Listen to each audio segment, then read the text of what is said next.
so many guitars, you started off as a drummer. I was wondering what attracted you to the guitar? Well, I wanted to write songs. That's the main interest I had in guitar. As a drummer, I could hear songs in my head, and I couldn't explain them to anyone because I only played drums. So at one point, I had 2 months where I was sick, out of school, had to be tutored at home, Okay. and you can't play drums. So I thought, well, then I'll teach myself to play guitar. Okay, and how old were you then when you started 16. to? Okay. I was 16, yeah. I was still in high school. And do we know some songs from that period, or are those? No, I don't remember any of them, which is probably a good thing. Okay. They were probably pretty terrible. Well, we don't know. Yeah, we don't know. You mentioned also in earlier interviews that Hendrix, Beck, Stravinsky, Gershwin, there were particular influences. Can you tell us what you learned from them?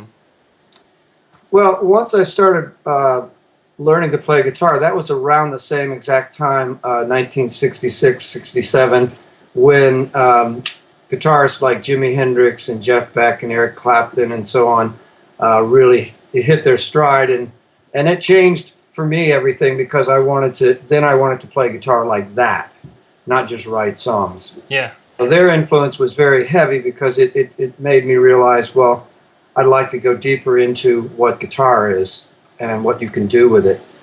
Stravinsky and Gershwin type influences were something from when I was in the school band, in the marching band as a drummer.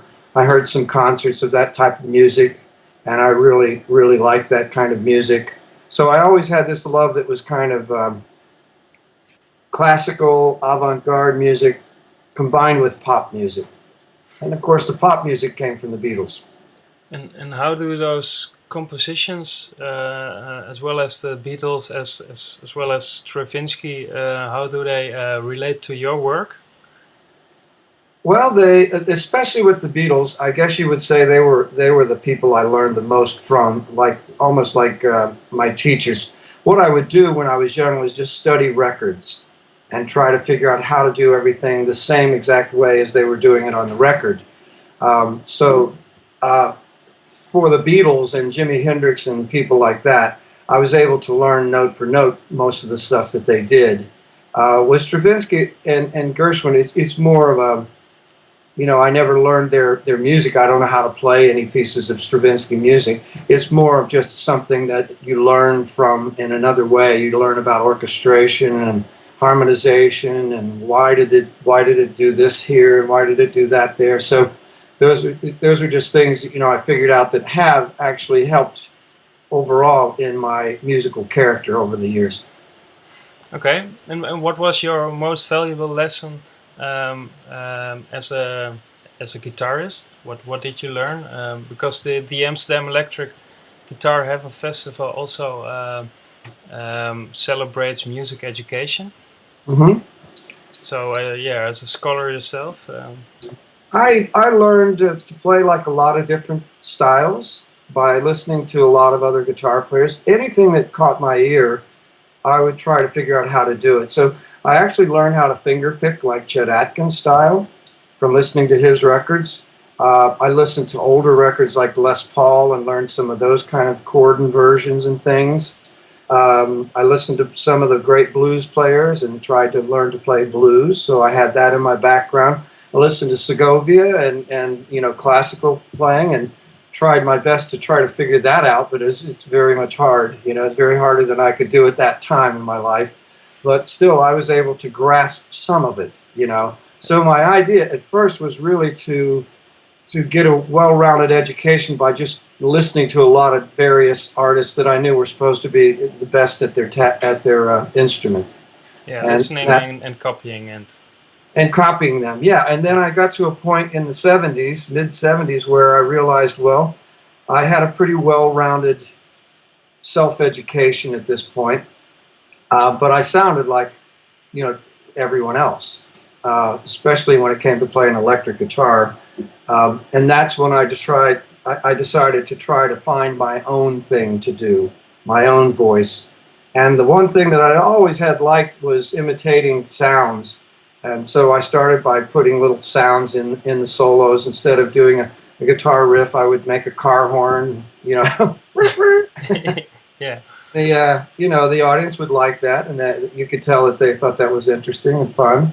So it just started there for me. That the thing that I realized I should do with my guitar playing more than anything was figure out what to do with sounds, not so much notes and chords as much. You know, more to do with, well, how can you stretch the boundaries of what people do with guitar? And then, of course, I joined Frank Zappa's band, and that changed everything. And my work with him was very educational for me, because he was the first person who really ever showed me the real techniques of doing something. Here's really how you do this. And he taught me how to play in odd time signatures and things like that I wouldn't have figured out from just listening to records. And how was he teaching you that? By demonstrating it himself, or just giving you a score? Or no, well, I don't read music. I'm completely self-taught, so I'm an autodidact, as they say. So what we would do is we rehearsed for 3 months. So Frank would have me come with him on the weekends to his home when we weren't rehearsing. I'd stay with him for the weekend, and he would show me, sitting down, just the two of us, would show me what was going to come up the next week so I could get started on it. It was during those times that he would show me things like, well, here's a way to practice playing in 7, or here's what it feels like to play in 11, or something like that. So I spent really 3 months worth of weekends at his home, and three months worth of rehearsals 5 days a week. So I got pretty immersed in Frank Zappa. So he was your private guitar teacher as well, or it was. Yeah, I never really thought of that. But I always say that I graduated from the school of Zappa. That's the only school I ever went to. Yeah. But I didn't realize he was actually giving me lessons. I guess I probably should have paid him something.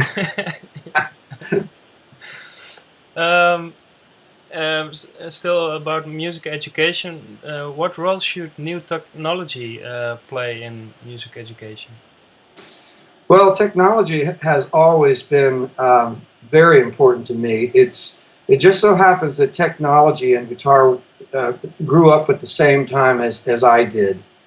And it's always informed my playing, because considering that what I mostly like to do is sculpting sound, if you suddenly find yourself with a guitar synthesizer, your ability to sculpt sound is so much broader. And then, all this time, there have been so many new techniques, so many new boxes, so many new, things you can do with technology. Now I even play my guitar through a laptop, for example. So it's just grown and grown and grown. And those things have always been a part of my music, because when I find something new, if I get a new box and I dig around in there and I finally found some new sound that really, really gets me excited, I'll probably write a piece of music with it. It's almost assured that something will happen with that, because that's what I like most, is for technology to inspire me. And especially in the case of music education, what role should technology play? Well, I think it's important for, especially in rock guitar playing, that people have, they're educated into what you can, as far as what you can do and all the possibilities you have, so they can make better choices and decide what they want to do. I mean, it's changing so fast that it would be good to know about it. There are some guitarists who are more purists. They just want an amp and a guitar or a few things. That's fine. There's no problem with that. But I think if you're a young guitar player, you might want to check out all the other things available. Just go to your music store and play through a lot of different things, or read reviews about them, or whatever. Educate yourself, because you never know when you find something what it may open up for you. As I'm saying, technology has done that a lot for me personally, so I can testify that it's worth taking the time and effort to learn about all these little boxes and all these pieces of gear, and maybe even to get into the world of software and see what you make of that. It's getting better, Okay, cool. About the festival, you're the solo guitar player for the Plug and Play concert with 200 guitarists. Um, it's composed by Tom Trapp. Uh, Yes. can you tell us a little bit about your relationship with Tom Trapp? Well, yes, Tom and I have had a great time so far. I really admire him a lot. I love him as a person. He's a great guy, but I've learned a lot from him because, of course, the first thing that we've done together was the E for Orchestra piece that I did with the Metropole Orchestra. And I really, really needed Tom to educate me in the ways of an orchestra, you know?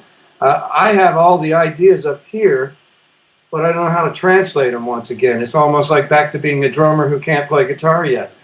Now, I'm not really sure what combinations of instruments make the sound that I want for this, or what the range of this instrument is that I want to write for. So what I would do is just play the parts on the guitar or on the piano, and he would make suggestions and of course write them down so he could score them properly later. And he made a lot of great suggestions, really added a lot to the whole thing. And in about 10 days of sitting around working with him at his house every day, I felt like I really got a very good education. Of course, that was extended when I actually joined up with the orchestra and had time to rehearse with them and then play an actual performance. I learned so much, you know, and that's interesting because I you know, at my point in life, I thought, well, there's not a whole lot left I need to learn. Well, I was wrong. There's a whole lot left to learn. So, but Tom is great. He's very, very fun to be with, easy to learn from, easy person to like. And I look forward to this piece of music. I have no idea what it's going to be, but it sounds like quite an occasion. And yeah, that was my next question. What are your expectations about the concert? I have no idea, really. I you know, this is one of those things. There's no way I would know what to expect. It's, you know, a little like playing with an orchestra for the first time. You don't really know what to expect, and you have to learn kind of on the spot the languages that you need to use and what techniques and how it differs from what you regularly do. I think this will be pretty easy for me in the sense that I'm supposed to solo. So I don't have to try to learn any parts or do anything with that. But I'm very, very curious to see what Tom has written. And I'm also very curious to see what 200 guitar players sound like. Yeah, me too. That could be something. So you still you haven't heard it in No. okay. No, I don't know if Tom has a way. I'll talk to Tom and see if he has a way to send anything to me, like some sort of preview. But I can't imagine how he could do that. There's not going to be a recording of 200 guitar players for me to listen to or something. So it'll probably be something that's more spontaneous. Because today, the magazine you spoke yesterday, the guitarist, they published today all the scores, and we did how do you say it? We asked the people who want to join. So there are a lot of scores on their website. So I can email you the link, and there's also an MP3 of it. So well, MP3 would be worth having. A score wouldn't matter to me because they're just like reading Japanese or something. I can't. Score doesn't mean anything for me. It's little dots on paper. It's very nice though. It looks good. Yeah. I will send you the link, then you can listen what you're gonna play. That would be nice. That would be very nice. You know, I'm sure that it's going to be really good. Tom has great abilities, and I've heard a lot of his things he's done. He's worked with other great people like Steve Vai and so on, and done, you know, several hundred scores for people. So I'm sure his part of it will be great. I just wonder, how do you get 200 guitar players in tune? Yeah, we'll see. I have no idea as well. I think it's going to be a great event. You know, not too long ago, just back in August, we did our band camp with Tony Levin, Pat Mastellato, and myself. We have a band camp here in upstate New York at a resort. And there was a point where we had about 75 people playing thrack together. Wow. Yes. 75 players. People. Wow. Drummers and guitar players and stick players and bass players, and So I'm a little used to this concept now that you have this, but 200 that's an enormous number. Maybe we'll get in the Guinness Book of World Records. I thought King Crimson with 2 drummers, 2 bass players, 2 guitarists was a little bit awkward. So the next King Crimson might be extending as well with your... Maybe the next King Crimson will be 45 people or something. Yeah. A 52-piece King Crimson. A few other guitar players on the festival, like Andy Summers, John Mayall, Jan Akkerman, they're gonna play as well.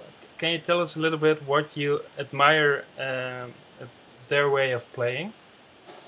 Well, I know John Mayall's playing from when I was studying the blues. When I first began, he was one of the artists that I listened to. And at first, his guitar player, the first record I bought of John Mayall's, the guitar player was Eric Clapton, who I'd never even heard of at that point. So, you know, John Mayall had several of his own records that I listened to beyond his time with Eric Clapton. So I learned a lot about his music. I think it's a very original approach to blues.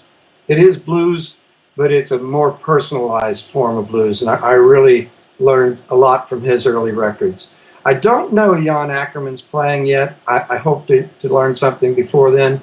Of course, I know Andy Summers a little bit. We've met once or twice. And, you know, what he did throughout his career is very evident. I loved all the things he did with the Police, of course, and some of the things he did solo. He did a great solo record with himself and Robert Fripp. So, you know, of course, he's an outstanding guitar player. I can't wait to actually hear him play. Yeah, like you and Robert Fripp, he was as well one of the pioneers of using guitar synthesizers. I read in the early 80s or early 70s, beginning 80s. Yeah, I think it was just mainly the three of us. Yeah. Not many other people did much with guitar synthesizers, but he did, and it was inspiring to see that a guitar player could take that large of a role in a trio, you know, because his sounds and the way he treated things and put delays on his guitar and stuff filled up the musical spectrum a lot more than most guitar players would do in a trio. And it's what I do now, so I can really appreciate it. What is it exactly that you want to express on your instrument? Well, it's hard to say. I mean, the expression is everything that you feel in your life. It's your personality, but it's everything that surrounds you. It's how life. It's your way of filtering your life through into music, you know. So, and there's quite a lot of imagination involved as well. So it's not just things that really happen to you or totally autobiographical. To me, it's you know, it's anything that anything you have some feeling about. It can be fun, it can be serious, it can be deep, it could be, you know, casual. So that's why the subject matter never really seems to end. There's so much to write about, you know, to me. There's so many things to express. And I try to express most of my guitar stuff in the songs themselves, but sometimes you just need to put a musical piece out there that says, here I am, here's some part of me wanted this to be heard. And I love that period where you feel like you've finally gotten something that you're happy with, you can play for other people. What are your goals for the future? You just mentioned I still need to learn so much, but what is it? What do you still want to develop on your skills or your techniques or your... I have lots of musical ideas that I haven't yet been able to try. And some of them are more involved than others. The one that I'm working on now, which would be my next solo project, I can't really tell you about it because it's a bit of a secretive thing. I don't want to tell anyone until I've actually figured out how I can do it. But if I can do this next idea that I have, it's something no one's done, and so therefore it's a big challenge to me. It's a different way of hearing music, a different way of me presenting music to people, and I think it's going to be interesting to see if people like it or they don't like it. But either way, it's going to have a lot of new material, and it's going to be something that no one has done before. Secondly, the other thing that I'm really looking forward to is I want to try and start doing some film scoring and limited amount of film scoring. And that is something that requires its own education too. There's a lot to know about how to fit your music to the film and to the editing and all the other things that go involved in it, and what the purpose of the music is behind scenes or this and that. So that's another area I think my music would fit into, not automatically, but easily enough. But it still will be a learning curve. The last thing is just the technology itself. There is an explosion of software right now in the world of recording, not guitar necessarily, but recording. Things you can do with your studio. Most people have a studio. It's probably not all that different than mine now. It's a desktop computer-based studio with Pro Tools, and the amount of stuff that you can do now is just astounding. And of course, you can do it with guitar or with other instruments. I choose the guitar to be my main instrument. Sometimes I play things on keyboards instead because it just makes it easier. But there's that whole world sitting there for me to learn and discover and make new music of. And I've been doing that. Some of the new music I'm writing, I think, would never have evolved at all if I hadn't had access to and knowledge of some of this new software. Well, I have a great engineer. His name is Daniel Rowland. He'll be coming with me to Amsterdam. He came to the Metropole Orchestra show with me as well. And he's an audio professor, so it's his job to know about all this stuff. he's teaching me. Cool. And especially about the instrument, you just recently developed your own guitar with Parker. Mm-hmm. How do you see the future of the instrument? Well, I think right now the future of the instrument is the Parker guitar. It's the most revolutionary thing that's happened in guitars. Ken Parker managed over 20 years to solve all of the inherent problems that you have with guitars, such as intonation and tremolo not coming back in tune, or guitar going out of tune, or having to replace the frets, or all those kinds of problems that all guitars usually have. He solved them, and that's why I say the Parker Fly is so revolutionary. I think guitars will go more in that direction, where they become just the ultimate tool for you. And that's how I think of my guitar. I can do really anything with this guitar. I can sound like I'm playing a 12-string guitar or a banjo or an acoustic guitar. It stays perfectly in tune. I can just go crazy with the tremolo. And it's a very modern, sculpted-looking thing. It resonates perfectly. It stays perfectly in tune. So I think that's the future of guitar. The future is already here. The future's here, yes, and we've already almost finished a second model, signature model, which just has a little slightly different body shape. That's a more conventional body shape, and sells for a less price. Great. It's good. And it has still the line 6 and the MIDI.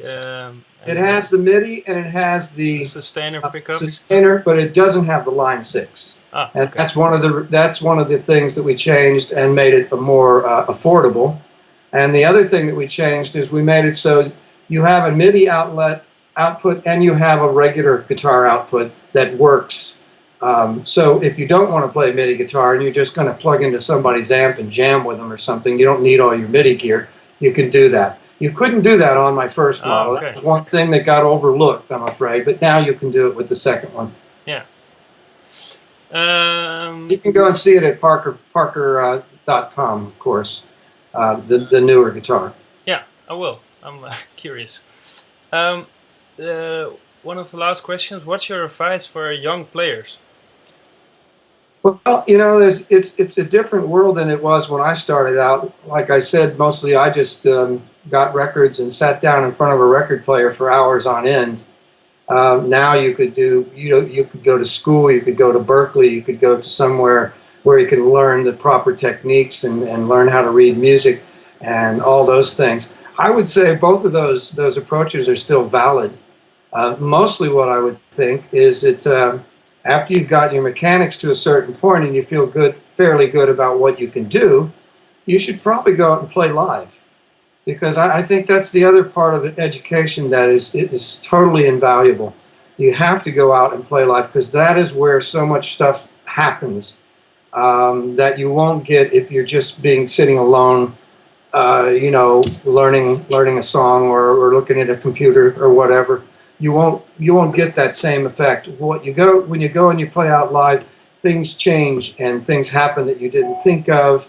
And you get that response from the audience, which really kind of makes you feel good and propels you forward, like helps you to stop from giving up. So I think playing music live is also very important these days because, you know, everybody's got websites and free downloads and people can burn CDs and everything, but they still have to come to hear you live. So it's still a very personal experience that you can actually make money at, for one thing, and support your livelihood, but also it's a way for you to get in touch with your audience, see what they think, and you'll learn so much. So that's what I say. Be true to yourself. That's the other thing. Don't try to be like other people. Figure out what you like and do that. And don't follow trends and don't listen to people saying you need to do this to be popular or whatever. It's not important. What is important is finding yourself. I totally agree. Thank you very much. One last question from a friend of mine. He was wondering, how did you play that reverse sounding solo from Elephant Talk? The reverse sound? Yeah, reverse sounding solo from Elephant Talk. Well, it wasn't reversed at all. It was just my early reversed. Yeah. Yeah, that's just because I used the volume control with my little finger all the time. I'm always controlling the volume. Well, that's how I did it back then. Now I do it with foot volume pedals. Okay. Other than that, I don't know how I did it. It's just one of those moments, you know. I've been trying these different things, and they seem to fit into that solo. That's how solos are. You know, a solo to me is kind of it's an improvisation. You just caught up in the moment, and you just find something that you like, and hopefully that's the one you like. I try to get my solos to be the first or second attempts, because after that I get too analytical and start trying to figure it out. That's not the way. You don't need to figure it out. You just play, you know. I'm sure that Charlie Parker never sat around and thought about what he was going to do next. He just played it.